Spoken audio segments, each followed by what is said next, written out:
del final de la República, y ya acá arrancamos con el videíto de 15 minutitos como hacemos siempre para aquellos que tienen dificultades que lo puedan seguir después desde el video o para acompañar la tarea. Entonces, para hablar del final de la República vamos a hablar del primer triunvirato. En el primer triunvirato va a intervenir plena crisis de la República, pleno enfrentamiento entre los optimates o los patricios o la clase senatorial o el partido senatorial y el Partido Popular, que ya habíamos hablado el otro día que en el Partido Popular también militaban muchos políticos que tenían cuna patricia, o sea que eran por origen patricio, pero que digamos habían sumado a la causa de los plebeyos, en algunos casos como los hermanos Graco, porque realmente compartían, ¿no?, esa preocupación porque los que menos tenían o los más necesitados obtuviesen algo, y en otro caso, como en el caso por ejemplo del propio Julio César, uno de los militares y políticos quizás más astutos de todos los tiempos, había nacido de una familia, la familia Julio, una familia acomodada, patricia, y sin embargo militaba él en la causa de los plebeyos por una cuestión de conveniencia política, más allá de que podía tener, por supuesto, compartir alguna idea en cuanto a los reclamos de los plebeyos, ¿no? Bueno, arrancamos diciendo que ese primer triunvirato, en realidad, habíamos salido la semana anterior de el enfrentamiento entre Mario y Sila. Recuerdan que en el caso de Mario había realmente se había destacado como militar, un militar exitoso, perteneciente a una familia plebeya, y bueno, Sila justamente lo opuesto, ¿no? En el caso de los dos vemos claramente el enfrentamiento entre las dos vertientes políticas que se destacan en Roma, que es el patriciado o los optimates y los plebeyos.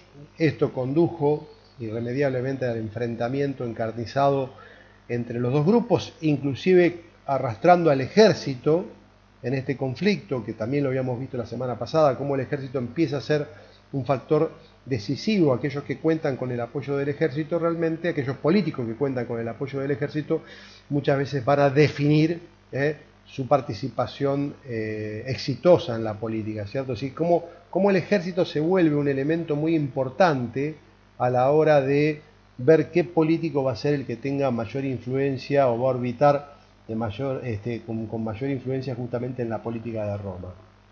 Bueno, no va a ser excepción, porque tanto Julio César como Pompeyo van a ser militares, y en el caso de Craso, Craso es uno de los hombres más ricos de la antigüedad, ¿cierto? Es decir, durante un tiempo, ahí acá la estoy viendo a Mora, me parece que se está sumando, durante mucho tiempo existió la frase o el refrán, ¿no? La riqueza de más rico que Craso, o compararlo con la riqueza de Craso. Era uno de los hombres más ricos de la antigüedad. Y los otros dos, Pompeyo y César, en realidad era gente que estaba vinculada a la política, pero sobre todo al ejército. Como decíamos, César perteneció a una familia patricia, estaba emparentado con Pompeyo. César va a tener una hija que se va a llamar Julia, y se va a casar con Pompeyo. Es un matrimonio por conveniencia, aunque el matrimonio no va a prosperar, y fruto de que no prospere. Hola Mola, ¿cómo andás, Mora? ¿Bien? Fruto de que no prospere bueno, bienvenida. Sabíamos que se había complicado, estábamos ahí haciendo un poquitito de espera. Fruto de este matrimonio que no fracasa, las cosas también, digamos, en materia política se van a agravar. La idea del matrimonio era acercar posiciones, pero bueno, va a terminar siendo todo lo contrario. No quiere decir que Pompeyo era mucho más joven que César, porque en realidad no estaban, digamos, no eran muy distintas la edad que tenían, pero digamos, junto con Craso, decíamos recién, van a conformar el primer triunvirato. En realidad, el caso de César es realmente llamativo. César va a ser, además de un brillante político, un brillante militar. Yo también lo compararía en ese caso con este otro militar famoso cartaginés, Aníbal Barca, que se estudia en las academias militares todavía. Y César es un militar brillante. A él se debe justamente la conquista del norte de la Galia. Fue gobernador de la Galia, el territorio actual de Francia, e inclusive desembarcó en las Islas Británicas, realizó una primera incursión en las Islas Británicas y también en la zona de Germania. Muy resistido, digamos, en la zona de Galia, muy resistido sobre todo por la presencia de los galos, que era un pueblo, digamos, que ya sabíamos que habían estado, inclusive habían incursionado en Roma desde el norte. Recuerdan ustedes que habían cruzado los Alpes y los romanos tuvieron que acordar con ellos pagándole una suma de dinero para que se retiraran. Y digamos, César fue compleja la pacificación de la Galia, pero terminó incorporándola al mundo romano. En el final de la República, digamos, va a seguir sumándose territorio como se había sumado en un principio España o Hispania, y después se va a sumar también Macedonia, recuerdan ustedes, y más tarde se va a sumar Grecia, el Asia Menor. En época de Julio César se le va a sumar el territorio de la Galia, que va a ser lo que hoy en día, por eso decíamos recién, se conoce como Francia, y también va a realizar una incursión sobre la zona de Gran Bretaña, la isla de Gran Bretaña, que también va a ser muy resistida, en un principio no tanto, pero después los sajones se van a resistir sobre todo a la presencia. Ahí hay varios pueblos que habitan en Gran Bretaña, que después lo vamos a ver cuando hablemos de las invasiones germánicas, pero digamos, van a resistirse a la presencia romana. Tanto es así que, para que se den una idea, en inglés no hay muchas, pero hay palabras que vienen del latín. De hecho, Londres fue fundada por los romanos, ¿no? La ciudad de Londres, actual capital del Reino Unido, fue fundado por los romanos, Londinium. Después, con el tiempo, pasó a ser parte de lo que va a ser el mundo sajón, el mundo bretón, hasta la actualidad, que tiene características propias, ¿no? Pero digamos, en sus orígenes se notó mucho la presencia romana en Bretaña. Entonces decíamos recién, en ese primer triunvirato va a haber personajes muy importantes, como va a ser Julio César, como va a ser Pompeyo y como va a ser Craso. En definitiva, lo que va a pasar es que de alguna manera se terminan repartiendo el territorio, digamos, no hay demasiado acuerdo entre ellos, va a terminar repartiéndose el territorio, porque tal va a ser la diferencia que existe entre los tres, sobre todo entre Pompeyo y César, y el uso del ejército, como decíamos hace un rato, que si bien César termina su tiempo como cónsul y se retira a la Galia, y en ese retirarse me retiro a seguir haciendo campañas militares porque las campañas militares me permiten seguir de alguna manera acumulando poder, porque Roma, y sobre todo los romanos y sobre todo los plebeyos, ¿no? Aplaudían las conquistas de estos generales famosos. Era una forma también de congratularse con la plebe, y también una forma de tener o mantener el poder a través del control del ejército. El problema es que tanto Pompeyo como César tienen ejércitos propios, y esto va a dificultar muchísimo el ponerse de acuerdo. Digamos, porque si hubiese sido uno solo el que tenía poder sobre el ejército, era en definitiva el que terminaba mandando. Pero como los dos tienen, en definitiva Pompeyo va a terminar cruzando el Mediterráneo y va a escaparse, no va a querer enfrentarse al regreso de César a Roma, de Julio a Roma. Recuerden que César es el título, la familia en realidad es Julia, es el apellido, lo que los romanos llamaban el pronomen. El nombre es Cayo, Cayo Julio, y César es el título que se le daba. De la palabra César después va a derivar la palabra Kaiser, que va a terminar siendo una especie de equivalente de rey.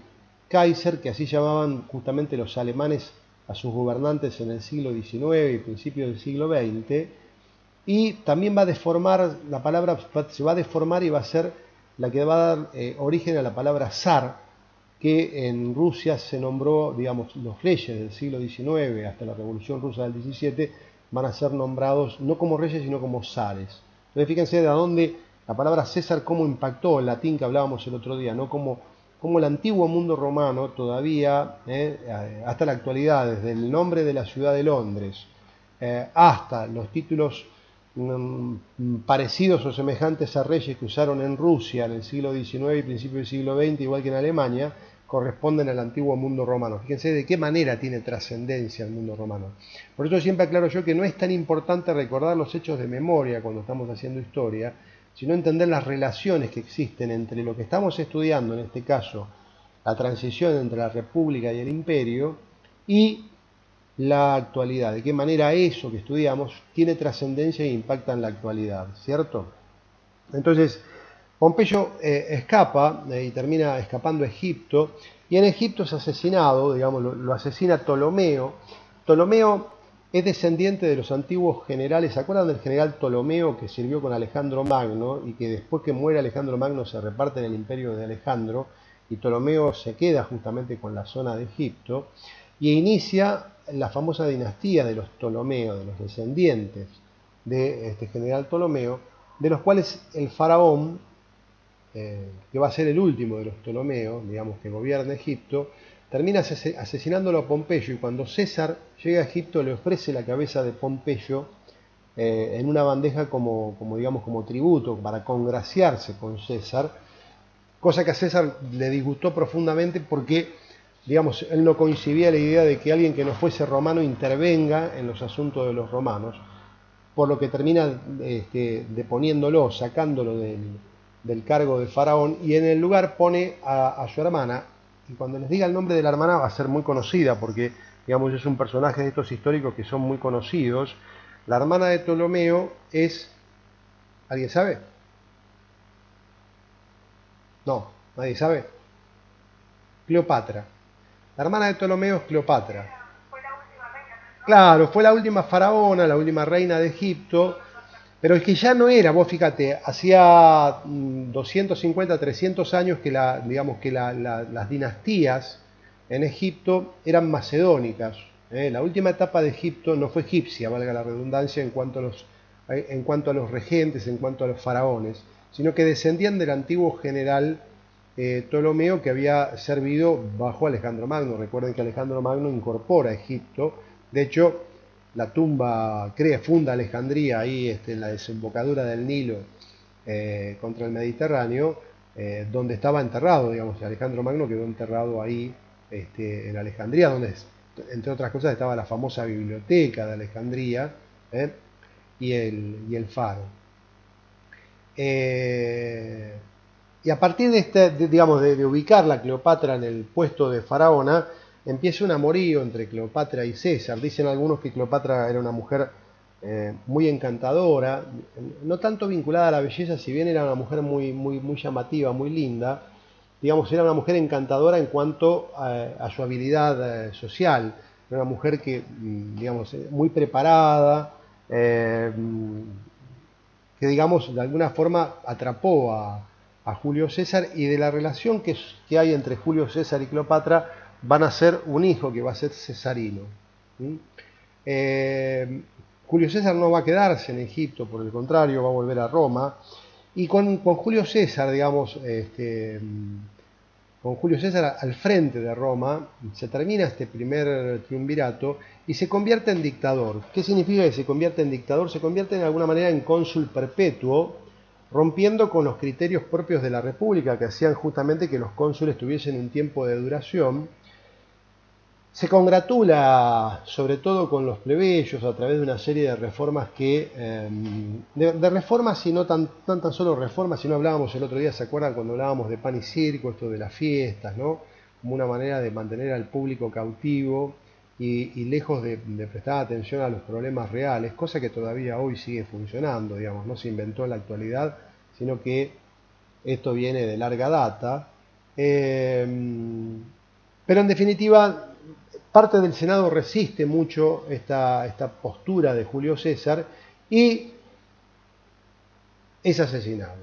¿Sí? La muerte de César es una muerte también un poco llamativa, ¿no? Es asesinado en la puerta del Senado. Aparentemente alguien le había avisado que iba a ser asesinado. Le dan un papelito que él guarda en la toga senatorial, no lo lee y es asesinado bajo la estatua de Pompeyo, digamos lo que son estas paradojas históricas, y entre los conspiradores figura su hijo político. Bueno, hasta acá vamos con el videíto, ¿no? Vamos cortando ahí.